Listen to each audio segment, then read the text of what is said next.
à época da minha eleição, eu era professor. Então eu tenho a minha experiência profissional anterior à de professor, fui bancário. Bancário na minha juventude. Eu fui eleito com, se não me falha a memória, mais de 1.000 votos, 1.200 votos, se não me falha a memória. Naquele tempo era uma coisa extraordinária. Hoje nem se elege um vereador com 1.200 votos, mas naquele tempo, isso em 1982, faço ideia. Houveram 2 períodos na história recente do Brasil em que o mandato foi estendido para coincidir com outros mandatos, entendeu? Para haver coincidências. E um dos períodos dessa coincidência foi foi no meu mandato, que normalmente é de 4 anos, e foi de 6 anos, de 83 a 88.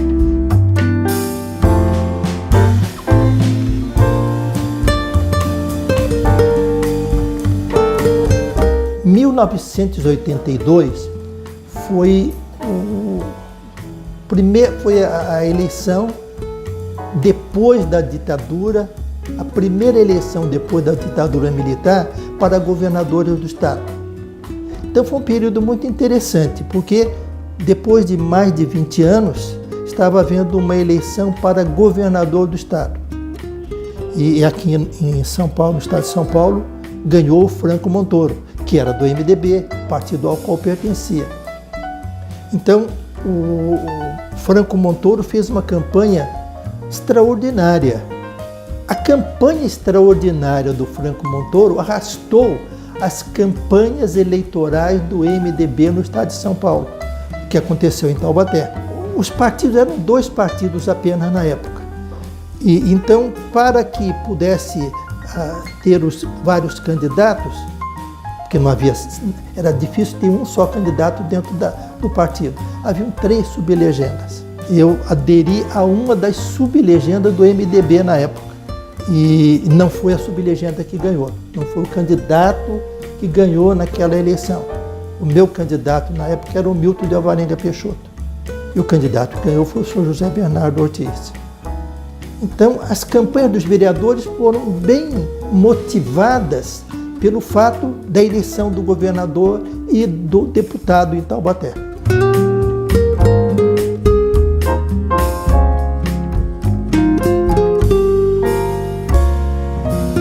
O contato dos candidatos, muito mais do que hoje, embora ainda hoje seja a principal forma de contato para obter voto, mas naquele tempo muito mais, era o contato pessoal.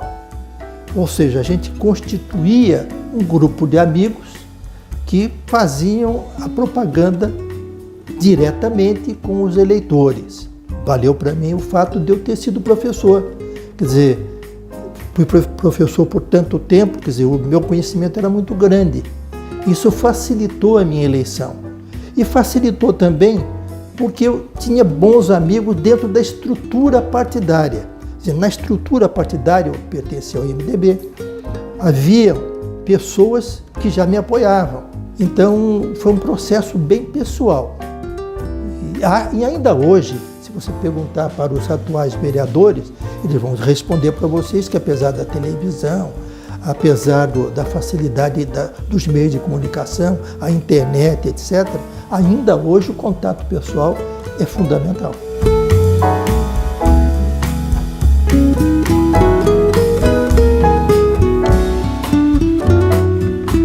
O que existe hoje na Câmara são os aparatos da Câmara são infinitamente maiores.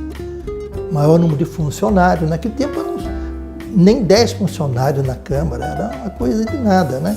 A Câmara funcionava mesmo enxutíssima. Havia um carro para a Câmara, ou 2 carros, se a memória estiver boa, no máximo. Era um motorista. O prédio da Câmara do meu tempo, só para você ter ideia, talvez fosse 1/10 desse aqui. Talvez, se não fosse menor ainda. Não havia uma sala para cada vereador de jeito nenhum. Era uma sala, era plenário, e uma sala embaixo que era a sala onde os vereadores se reuniam. Isso só. em nada mais. As comissões funcionavam nessa salinha ou no próprio plenário da Câmara. Quando não tinha sessão, as comissões, os membros das comissões iam ao plenário, sentavam-se ali no plenário e faziam os contatos e as reuniões.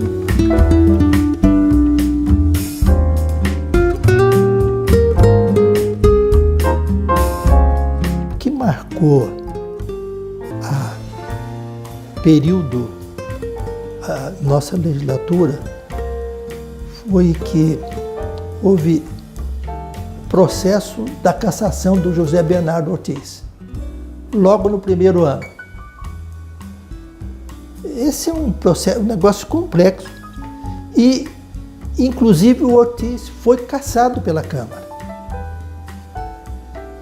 Ele foi cassado, mas bons advogados que ele teve conseguiram anular a sessão em que se deu a cassação do mandato dele. Então ele permaneceu o resto do tempo, ele cumpriu todo o mandato. E houve, por parte da maioria da Câmara, assim, que ele atacou a Câmara e a Câmara, no se defender, provocou a situação, a Câmara provocou uma resposta. Não teve a ver com as ofensas que ele dirigiu à Câmara.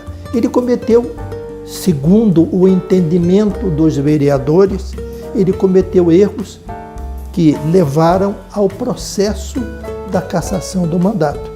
É claro que é um processo. Para a maioria dos vereadores, ele era culpado, para a maioria. E a maioria votou pela cassação. Bons advogados que ele teve conseguiram reverter aquela cassação e ele permaneceu no mandato. Então, não havia um bom entendimento entre a Câmara e o prefeito. E esse foi o fato fundamental, que você me pede um fato marcante. Esse foi o fato marcante daquele momento da história de Taubaté. A população estava a favor do prefeito, porque ele tinha o rádio à disposição dele.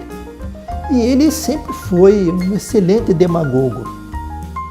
Quer dizer, tinha uma capacidade imensa de convencer as pessoas das suas posições.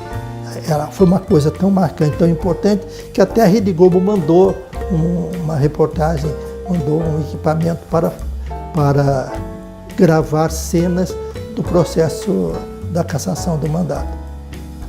Esse foi o pior momento, foi um erro político que todos nós cometemos. Um erro político grave que aqueles vereadores como eu, que votaram a favor da cassação, erro grave que todos os vereadores cometeram, esses 12 vereadores que votaram a favor da cassação. Erro grave, erro político, que nós não devíamos ter cometido, foi um erro político. Então esse foi o mau momento.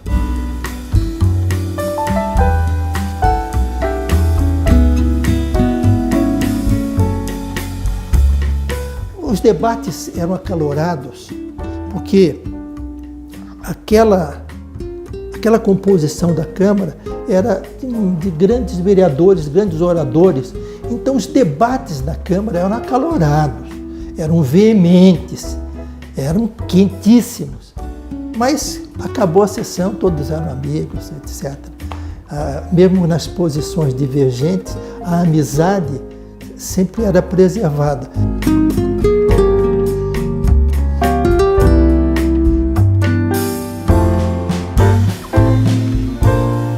Eu acompanho a política. Isso é um vício, né? Eu era político antes de ser vereador. Quer dizer, a vereança não foi o momento inicial da minha participação política.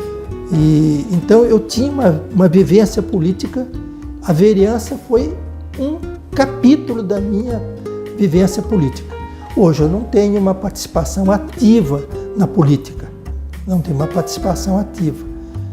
Eu continuo observando a política, acompanhando a política e até sofrendo por causa da política.